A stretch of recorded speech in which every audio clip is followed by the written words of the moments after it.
In this video, I want to show you how to replace your timing belt and water pump, which is all located behind this cover here. So let's get started. Your radiator petcock is located on the driver's side of the vehicle, right next to the lower radiator hose. You need a deep 13mm socket to loosen it up. Break it free, it's plastic, so it shouldn't be too difficult. Once you loosen it up enough, it should start draining. Make sure you have a collection bucket to catch all the fluid. And once you're done, make sure you close it back up and make it nice and snug. Remove all 5 of your lug bolts and then remove the wheel.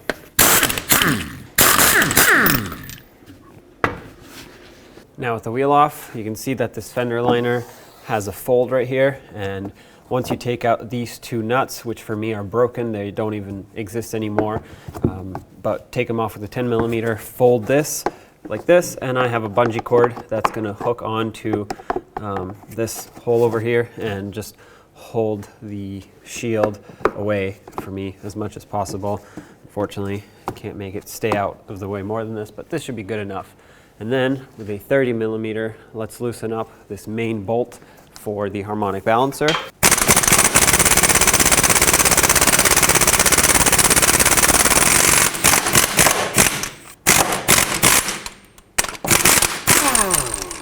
And the reason I did this now is because once I set the timing to top dead center, I don't want anything to affect it. I want to be able to remove this nut easily without affecting the timing that I already set. So I'm going to bottom this out a little bit. I'm not going to tighten it. I'm just going to bottom it out so that it's there and it holds things on, but it's not extra tight to where I'm going to have to fight it later. Perfect. Leave it like that. Now I did this with a pretty powerful air impact gun, but if you don't have one, what you're going to have to do is either make some sort of a tool to hold this and break it free by hand, or you can see if you can borrow an air or an electric impact from someone, but these are pretty tight. So with just a breaker bar alone, if you spin it without holding anything, it's going to turn the engine over backwards, and that's not good. You can try to hold the flywheel or the flex plate, but these nuts are pretty tight here. Now up top, I want to get these 2 reservoirs out of my way. This is the coolant overflow, and this is the power steering reservoir. The way to take these off is to just slide them out. They have a couple tabs that need to pop free, and looks like this one wants to come out. Clip that one in, because I have to separate one from the other. Stick a screwdriver in here, push this tab in so I can hopefully pop this free. There we go. All right, so this one I'm going to take and push to the side over there. You can use a bungee cord if needed. And then this one will slide out, and I'm going to disconnect this hose over here. Just has a regular hose clamp on it. Remove the hose. Since I want even more slack out of it, I'm going to disconnect this lower hose clamp too. Loosen that up. There is an electrical connector that is connected. Unplug it from over there. It's hard to see. I'll show you in a second what it looks like. Okay, so this is what it looks like. Now we can remove the coolant overflow, set that aside, push this hose out of the way, and there's a lot more space to work with here. There we go. Oops, don't let that clamp fall off. Now if you look down here by the power steering pump, follow the belt. That's the tensioner pulley right there. Use a 14mm on either a ratchet, or I'm using this long reach serpentine belt tool, which fits a 14mm 3/8 socket. Take the belt off, release tension. Take your tool out of here, and we'll take the belt off. Of course, pay attention to how it's routed. I will show you a diagram after, so you know how to do it, but it's always a good idea to either take some pictures or draw a diagram, or just take a mental note of how to do it. And now you can just go ahead and remove the belt.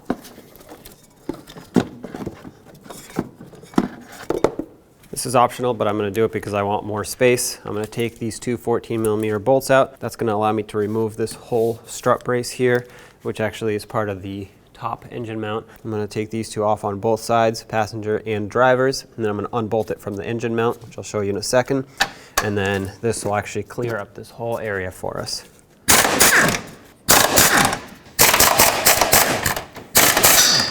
$15mm socket on the bolt side. Hold the nut with an 18 wrench. Take this out. Now you can lift up on this whole thing, take it right out of here. And now look how much more space we have. Totally worth it. Over here, there are 2 T30 bolts. Go ahead and remove both of these.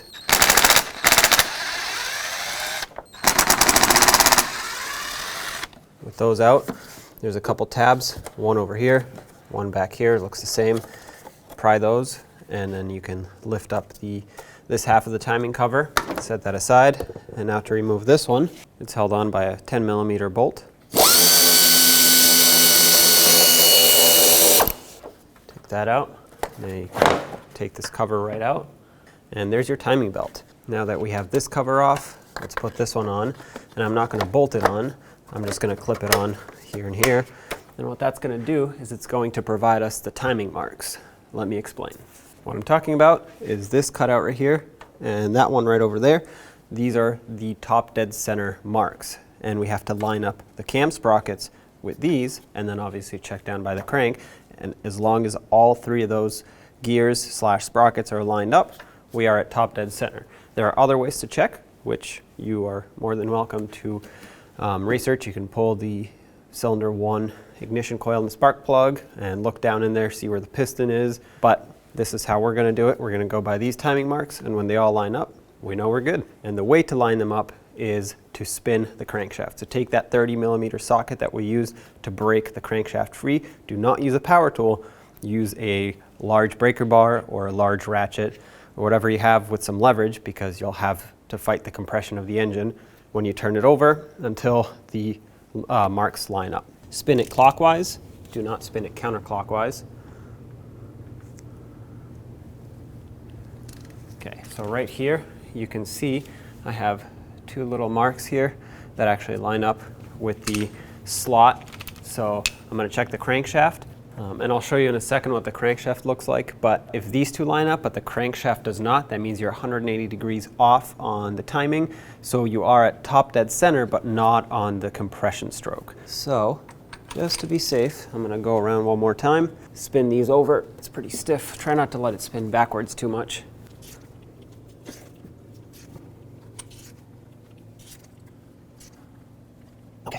Now that the top marks of the two camshaft sprockets are lined up, you can see this one's lined up here.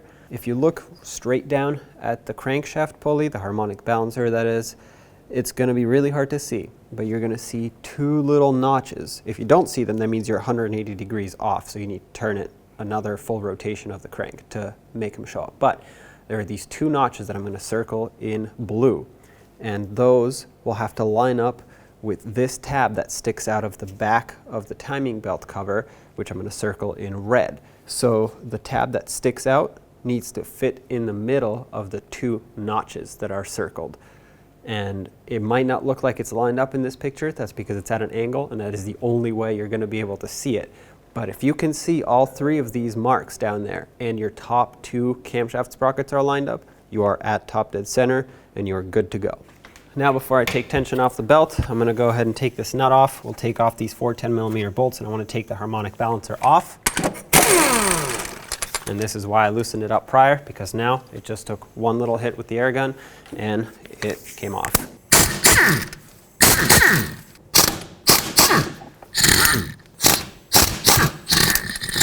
We have some spring washers behind them. Make sure you keep those safe. And now this harmonic balancer should come right off. Sometimes it gets stuck here due to corrosion. So what I'm going to do is spray a little bit of rust penetrant in here, hoping that it will maybe soak in. Give it a slight tap with a rubber mallet.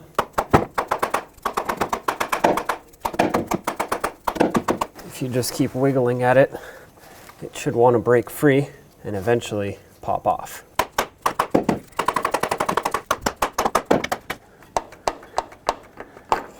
All right. So I guess what was holding it up was this little dowel pin here. And this is actually a good thing, because what it means is that it'll be impossible to put this on the wrong way, because it'll only go on one way. It has to line up with the dowel pin. So now we have a lot more clearance here to take the timing belt off. Now it's time to take tension off of the belt. But we can't just take the tensioner bolt out and pull the belt off. We have to note a few things. First of all, note how it's mounted. These two ears over here that form kind of like a fork straddle that tab that comes out of the engine block right there. So make sure when you put it back, it's the same way. And then this tab, which actually moves, and it adjusts with temperature. So as the car gets hotter, it'll move that way. As it gets colder, it'll pull back this way. and this adjusts tension on the belt based on the temperature of the engine. So note how it is. If your car ran recently, if you just pulled it in after driving it a while and you're doing a timing belt right away, this tab will most likely be aimed towards the right or the front of the car. If it's cold, like ours, it's been sitting for several days waiting for this timing belt job, it's going to be further towards the back of the car or towards the left as you're looking at it. Ours is lined up on the left side of this slot, so just keep that in mind. We'll have to position the new one the same way so that it lines up based on the temperature. In this garage, it's also heated. If you're doing it outside in the cold, it'll be even more to the left. So that's why it's important to keep this in mind. You want to preset the right tension on this belt. Otherwise, you'll have some issues. So now that I've explained that and that's out of the way, just slightly loosen up tension on that bolt right there. And what that's going to do is allow us to spin the tensioner. You can see it's got an Allen hex cut out there. It's going to allow us to spin it, release tension off of the belt. Now, you might think that you can just push this and release tension. That is the wrong way to do it. Do not do that. You have to loosen up the bolt and spin the eccentric center portion of the tensioner. So let's loosen up this 12mm bolt here. Only a couple turns. You don't need to take it all the way out, at least not yet. Here we go.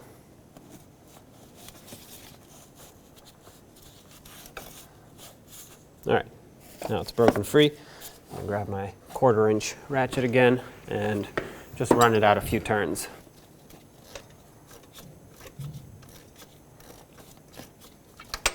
That's good. Now you can take a 6mm Allen, slide it right into this slot over here. Make sure it goes in all the way. And now you can turn this tensioner clockwise. As you can see, this is taking tension off the belt. The positioning of this moved, which is why it was important to note the positioning at first before we did anything. Bring it all the way around over here. This is loose now. Tension has been removed off of the belt. As you can see, it's got slack on it. Okay, that's fully bottomed out. We can now remove the timing cover at the top. Set this aside.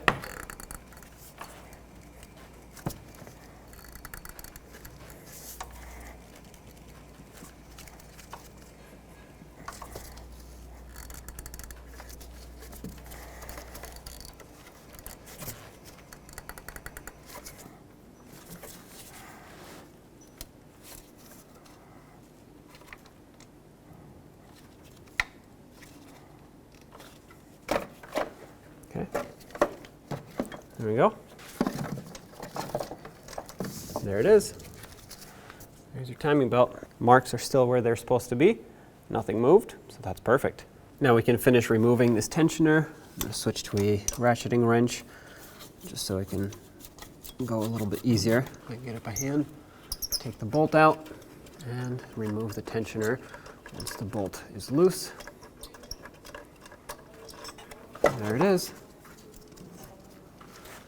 To save the bolt, we have to reuse it. It's got a washer on it, but this is trash. Inspect the area, make sure it's clean. Take your new tensioner, slide the bolt right through it. Make sure everything is lined up as it should. I started the bolt on. This little fork here is straddling that tab that comes out of the engine. So I'm just gonna continue getting this a little closer. Obviously we can't tighten it yet, because just like when we removed it, this needs to be loose so we can spin the eccentric part in the middle. So I'm just going to leave it like this. It's here, it's ready for the belt. Whenever we get to it, it'll be ready to go. Next, I want to replace the idler pulley. This right here is your idler pulley. It's held on by two 12mm bolts.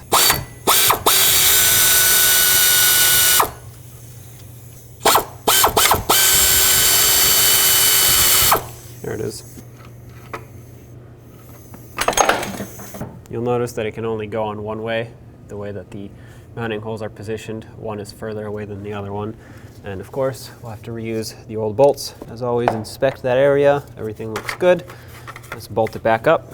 I'm going to start this one, even though the other one is harder to see, so it can at least be held on here while I try to figure out where the other one is. All right, I got them both started. I'm going to bottom them out. Start with this one, go slow, and then we'll torque it.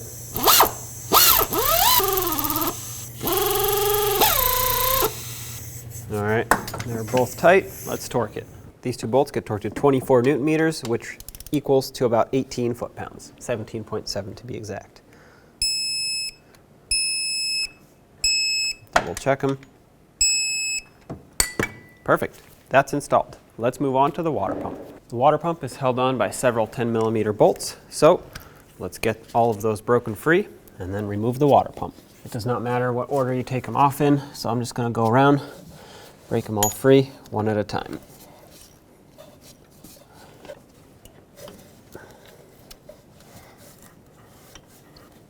Keep in mind, regardless of how much you drain the system, water pumps will always make a mess because you can't drain everything from the block just through the radiator. So I have a collection bucket underneath because as I loosen up these bolts, the water pump is going to start leaking coolant and I don't want to make a mess on the floor. So you should do the same, be prepared, and have a collection bucket ready to catch your fluid.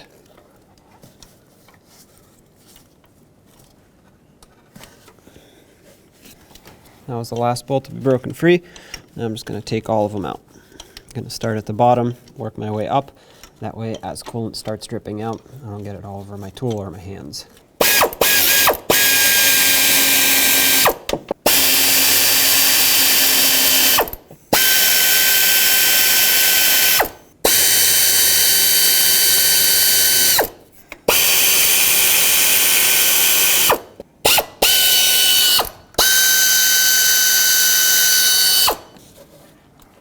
Ah, yes, breaks free right away. Perfect. Everything's going in the collection bucket. All right, let's remove our water pump.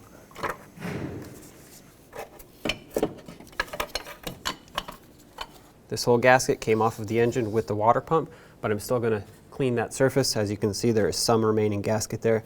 You want to have it nice and clean for the new water pump.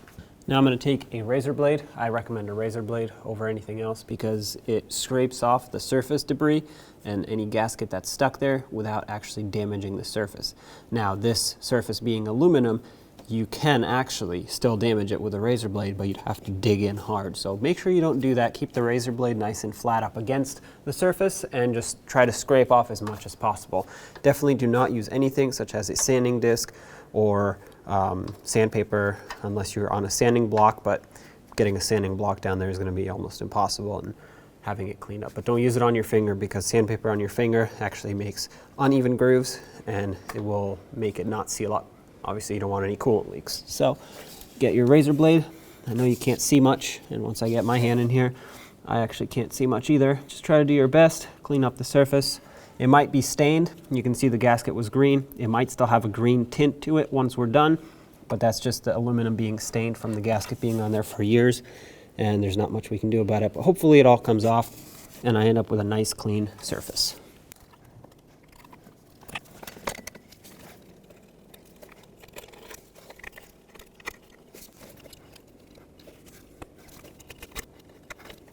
Well, this is the best I could do, scraping off the gasket. So I'm just going to clean off my debris here. I'm going to clean off any remaining coolant that has dripped down.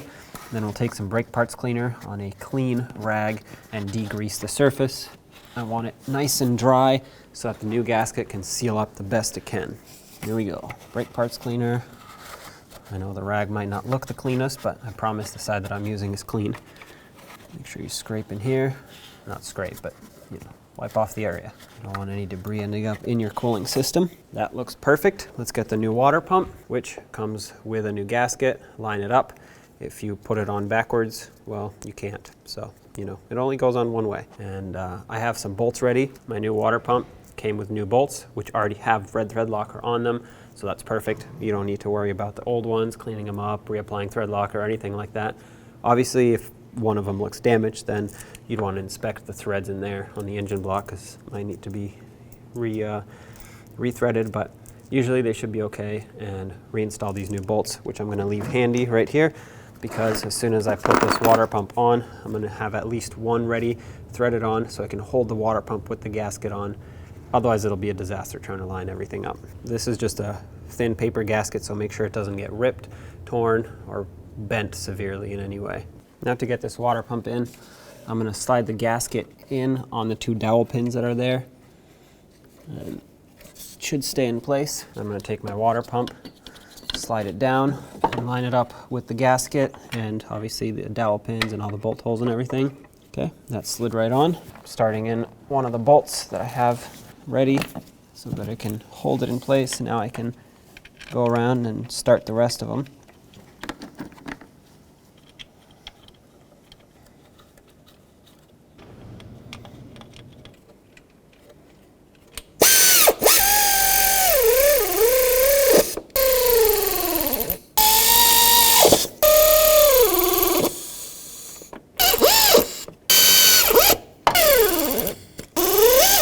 These bolts get tightened to 17 Newton meters, which equals out to 12.5 foot-pounds.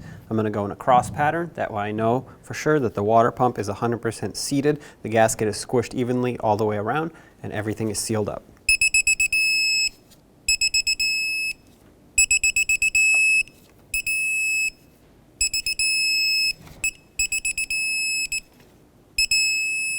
Okay, so that's all of them. I'm going to go back around in a circle, double check them all.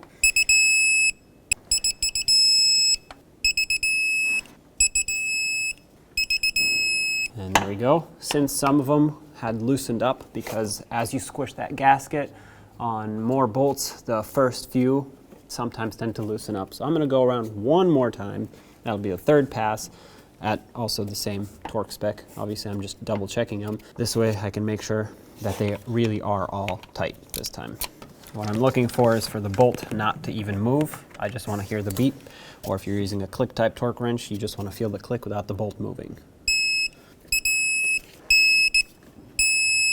Looks like this top one was the only one that needed a minor tweak. Now they're all tight, torqued, everything should be sealed up. Let's move along. So now the water pump is in, the tensioner and the idler are both in. Everything is good. My timing marks still line up everywhere. Now it's time to put the new belt on.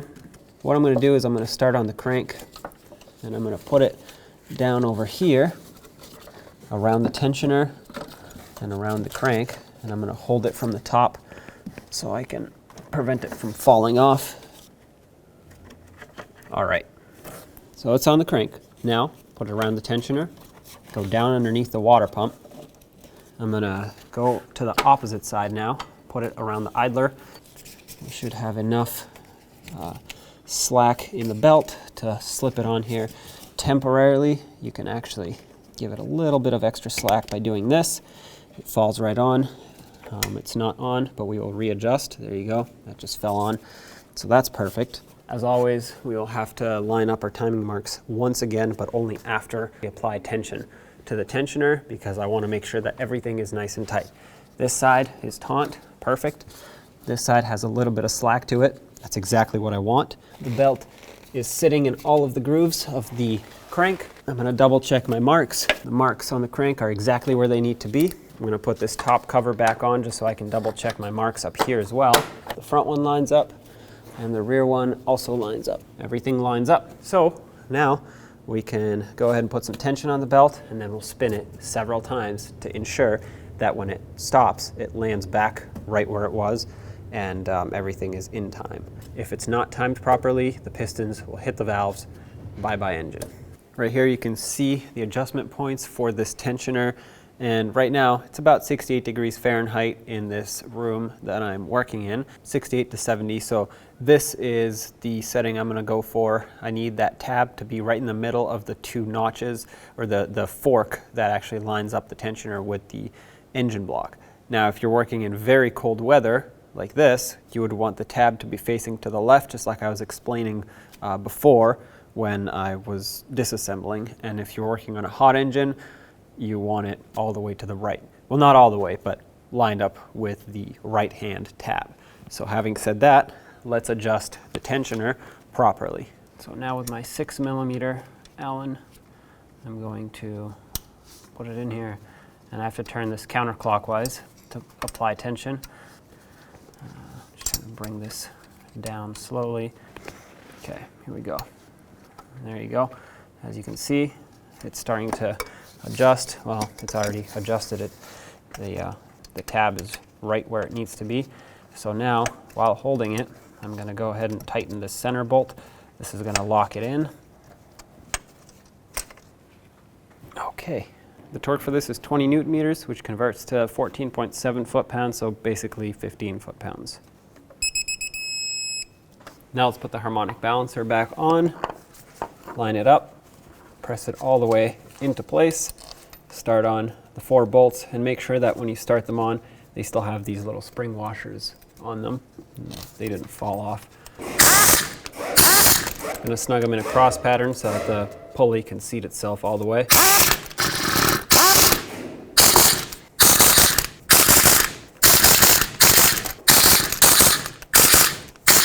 I'm going to put this larger nut on, bottom it out. Now with my long extension and my 30mm socket, I'm going to go ahead and spin the crank and, well, the whole engine at this point over several rotations, and this is how we're going to double check that the timing is still set properly with the belt on. You will feel the compression as you spin it, but try not to let it spin backwards too much.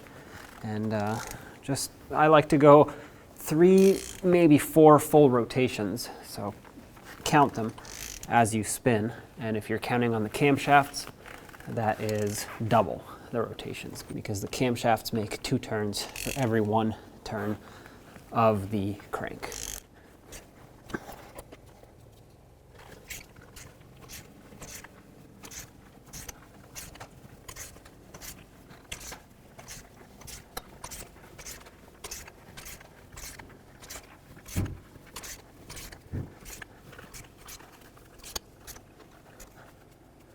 After several turns, rotations of the engine, everything lines up. You can see my mark that I highlighted with a yellow crayon here lines up with that notch. Same in the back here, harder to see, but it lines up. As for the crank pulley, that one also lines up. You can see that right there is one of the marks, and you can see the other one right next to that tab over there. Very hard to see, but there it is. The tab is right in the middle of them, even though it might not look like it because I'm at an angle, but everything lines up and tied together properly. Now we have to take off this timing cover again so we can put in the main cover, the front one. Put in the main timing cover now. It has a tab over here and a tab over here that need to line up in the lower timing cover, which we did not remove, by the way. You don't have to remove that one. So just make sure that lines up and it goes behind the harmonic balancer. Okay, I think it's in. I'm going to go check it from underneath. That's perfect. So now let's put the top cover on. Take this, put this back, and line it up, snap it down. Make sure that this one is underneath this one. It has a couple tabs that it locks in with, and then we can put the 2 Torx bolts back in, which locks the top one on, and then we'll lock in this one with the 10mm bolt.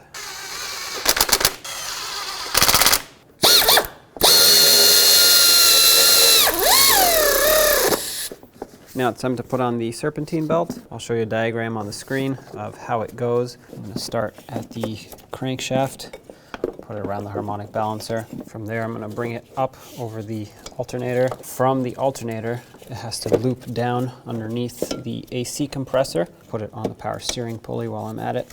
It's on, and now right here it needs to go underneath the tensioner. So what I'm going to do is take it off of the power steering, put it on the tensioner, put it only partially on the power steering. I'm going to hold it here, take tension off the tensioner, and slip the belt on.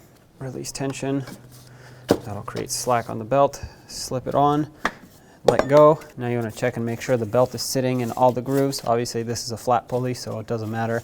But all the other ones, you want to make sure that all of the grooves line up, which they do, so that's perfect. Time to put the overflow tank back in.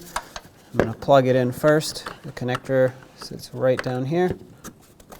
Make sure it clicks. Put this hose on. Put this hose on. Snug up the hose clamp. Move this hose out of the way. Make sure this reservoir snaps in. Put this hose on. Tighten this one up.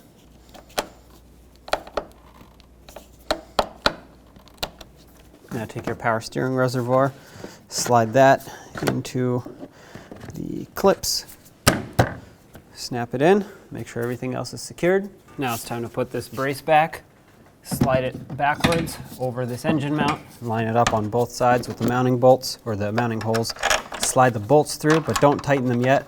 I want to tighten this engine mount first because that's the center point.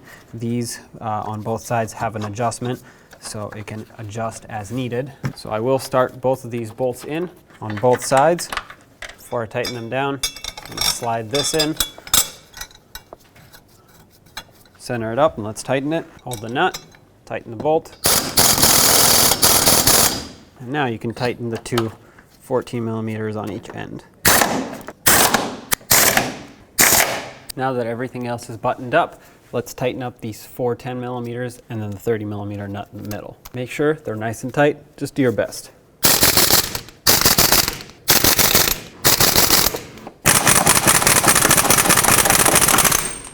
Now let's put this shield back.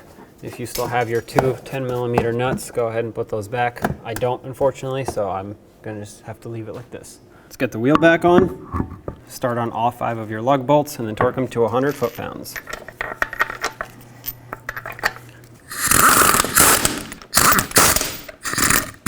Torque these in a cross pattern.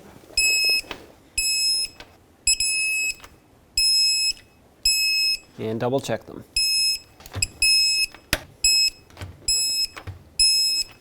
Refer to your owner's manual for what type of coolant to use. And then once this is full and has stopped bubbling by itself, we'll go through the full bleeding procedure.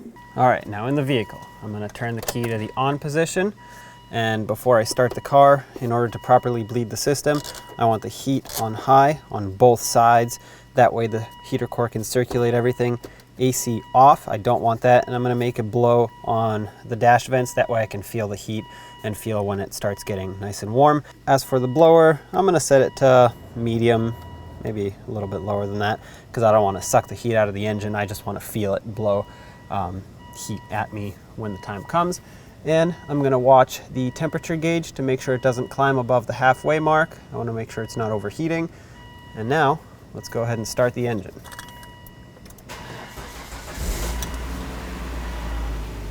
Make sure everything runs smooth, which it is. It's running very smooth, normal, no check engine lights. So I'm just gonna let this thing run and warm up. And I'm also gonna pay attention to the coolant level and make sure it's not bubbling over as it's heating up. It's been about 15 minutes. The car has been warmed up for the past 5 or so minutes. I'm gonna let it run for another 5. And to help it out, you can give it some revs here and there. You know, hold it at like 2,500 RPM for a minute or so and then let go and let it cool down. Keep checking the coolant level in the meantime to make sure you're not running low. I have very hot air coming through the vents. I found out later that that's defrost and this is vents. Anyway, so at this point I know that the coolant has circulated through. My thermostat has opened. You can feel the upper radiator hose, and if it's hot, that'll indicate that the thermostat opened. And as you can see, it's not overheating. If it was overheating, you'd want to shut it off. It's most likely an air bubble, so let it cool down, start all over again, top off the cooling system if necessary, let it warm up again. Most likely, you're not going to get an air bubble, but you never know when it can happen. So at this point, it's been long enough with the car running at full operating temperature. I'm going to go ahead and shut it off, let it cool down. And once it has completely cooled down, I'm going to check the level of this coolant tank once again. You can see right there it says max. It's right where that line is. That basically the two halves of the tank were melted together, and that's your maximum fill line. So top it off to there, and then of course you'd want to cap it off and take it for a road test. When only the best will do, demand TRQ. The only company that lets you view before you do. TRQ is committed to offering the highest quality aftermarket auto parts that are engineered for peace of mind. Thanks for using and viewing with TRQ.